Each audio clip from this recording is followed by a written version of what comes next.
नमस्कार, राम राम मंडळी. मी कोल्हापूरची मैना सुनैना. विषय काय माहितीये, हा कुठलाच प्रमोशनल व्हिडिओ नाही. मला खरंच एक जेन्युइन रिव्ह्यू द्यायचा होता म्हणून करायला लागलोय मी हा व्हिडिओ. मी परवा दिवशी सांगलीत आलेलो आणि सांगलीत आल्यानंतर मला दरवेळेस काहीतरी वेगवेगळं खायचं असते.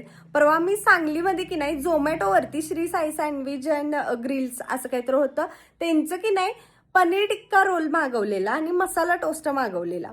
ते मागवल्यानंतर एवढं भारी वाटलं माहितीये, एवढं भारी. मी आतापर्यंत ते मसाला टोस्ट तसा कधीच खाल्ला नव्हता आणि तो पनीर टिक्का रोल पण एक नंबर होता. मला खरंच लय भारी वाटला आणि त्यानंतर मला कळालं की त्यांचं हे जे काय आहे श्री साई सँडविच वाल्यांचं त्यांचं 35 वर्ष झालं जुनं आहे आणि त्याचसोबत त्यांनी क्लाउड किचन चालू केलं. म्हणजे जे काय तुम्हाला त्यातलं खायला मिळणार आहे ते सगळं घरगुती.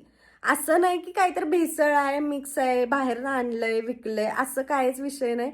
सगळं त्यांनी घरात तयार केलेलं आणि ते एवढं भारी वाटायला तर माहितीये. मला खरंच एकदा तुम्हाला असं सांगू वाटायला लागले की सांगलीत जायचं आणि सांगलीत तुम्ही अजून ते ऑर्डर केलेलं नाही म्हणजे पनीर टिक्का रोल आणि मसाला टोस्ट. खरंच एकदा ट्राय करा आणि त्याचसोबत भरपूर त्यांचं ऑप्शन आहेत झोमॅटोवरती. त्यामुळे खरंच एकदा जाऊन ऑर्डर नक्की करा आणि मला कमेंट बॉक्समध्ये सांगा तुम्हाला कसं वाटलं ते.